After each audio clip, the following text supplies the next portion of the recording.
Assalamualaikum warahmatullahi wabarakatuh. Kami dari kelompok 5 akuntansi keperilakuan kelas 8B. Di sini kami akan menjelaskan materi tentang pengantar akuntansi keperilakuan. Sebelumnya saya akan memperkenalkan anggota kelompok 5 yang pertama Nadia Septiana Rizky dengan NIM 1903-1010-48, Kofifa Ayu Pitaloka dengan NIM 1903-1010-49, Indi Lutfianti dengan NIM 1903-1010-52, Anisya Perwitasari dengan NIM 1903-1010-56, dan Nova Anggraini dengan NIM 1903-1010-72. Cakupan dan tujuan ilmu keperilakuan. Yang pertama, psikologi berkaitan dengan bagaimana individu berperilaku yang dijelaskan oleh sifat, dorongan, dan motif. Yang kedua, sosiologi dan psikologi sosial.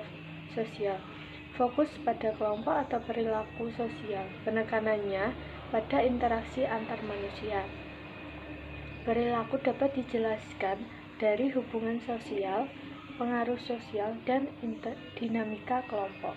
Assalamualaikum warahmatullahi wabarakatuh. Perkenalkan, nama saya Nadia Septiana Rizky, NIM 1903-1010-48.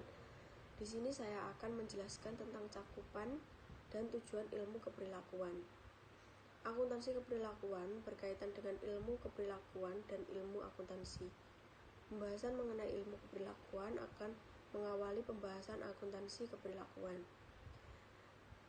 Di mana ilmu keperilakuan itu adalah bidang ilmu yang berkaitan dengan perilaku manusia. Ilmu perilaku berkaitan dengan menjelaskan dan memprediksi perilaku manusia.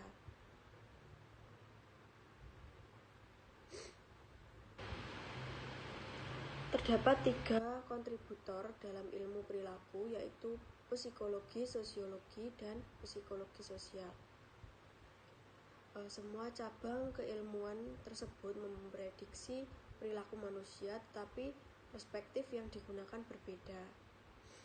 Kalau psikologi berkaitan dengan bagaimana individu berperilaku, yang fokus pada tindakan individu dalam merespon stimuli dari lingkungan, dan perilaku manusia dijelaskan oleh sifat, dorongan, dan motif. Sedangkan sosiologi dan psikologi sosial fokus pada kelompok atau perilaku sosial. Penekanannya pada interaksi antar manusia. Perilaku dapat dijelaskan dari hubungan sosial, pengaruh sosial, dan dinamika kelompok.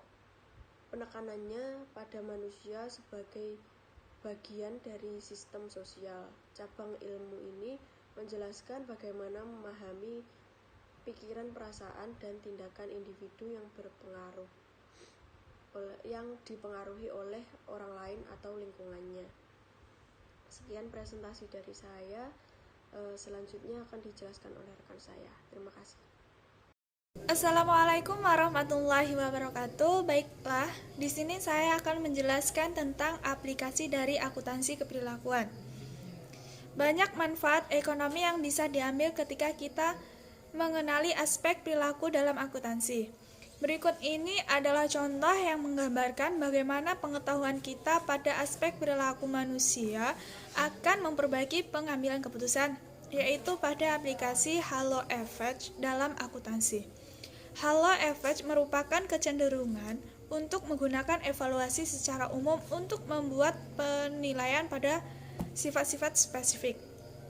Halo Effect akan mengurangi ketelitian dalam melakukan audit pada bukti-bukti yang detail.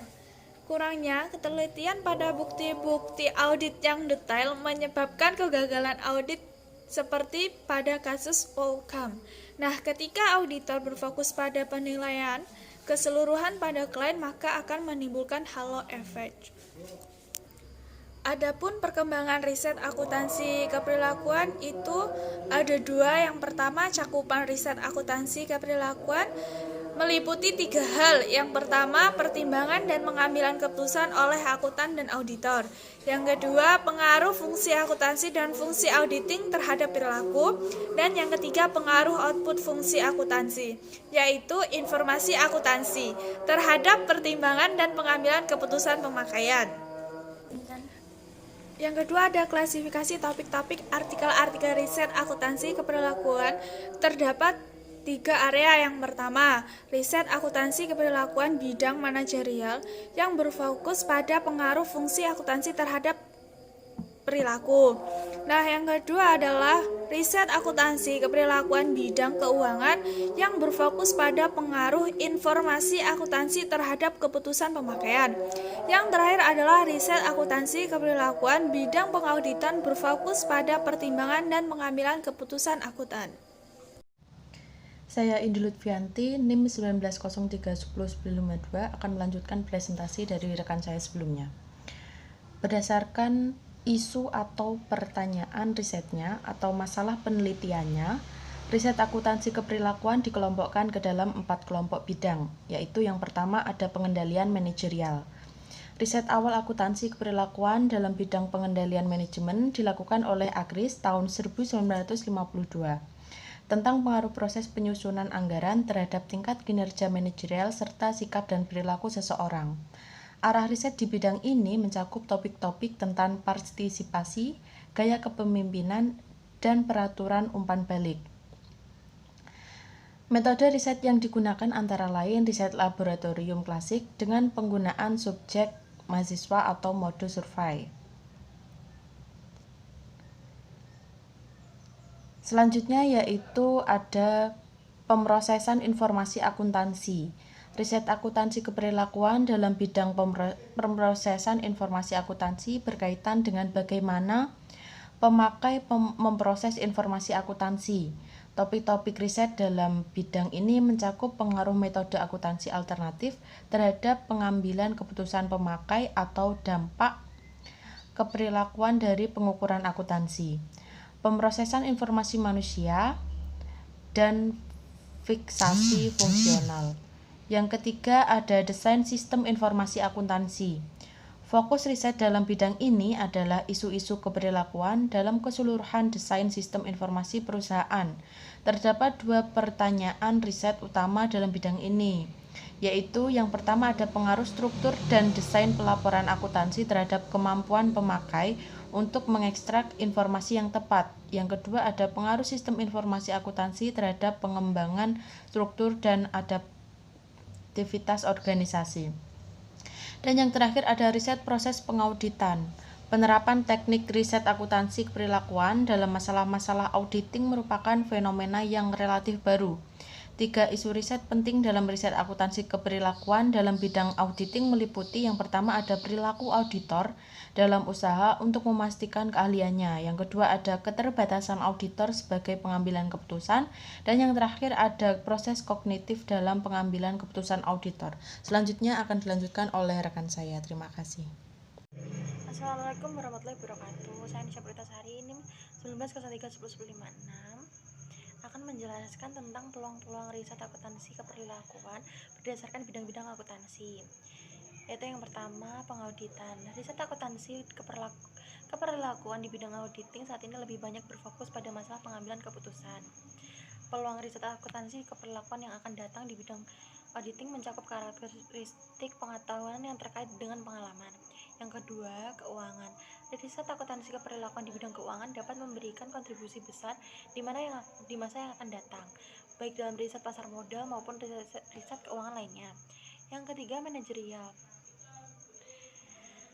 Peluang riset akuntansi keperilakuan manajerial di masa yang akan datang di antara lain riset terhadap variabel psikologi, riset mengenai gaya manajemen, sistem reward, dan proses pengambilan keputusan dalam kelompok. Yang keempat, sistem informasi. Peluang riset akuntansi keperilakuan pada sistem informasi di masa yang akan datang antara lain mengenai format penyajian informasi dan riset mengenai peran grup support system dalam memfasilitasi proses pengambilan keputusan. Yang kelima, perpajakan. Hubungan antara otoritas pajak dan pembayaran pajak serta dampaknya terhadap kompleksitas perilaku ketaatan pajak, riset tentang perilaku dalam menghadapi kejadian-kejadian langka. Yang keenam yaitu keahlian atau expertise dalam pertimbangan dan pengambilan keputusan. Tema ini berkenan dengan pertanyaan apa karakteristik seorang ahli. Yang ketujuh, teknologi dan alat bantu keputusan. Dan yang kedelapan adalah proses grup, pilihan, dan budaya organisasional.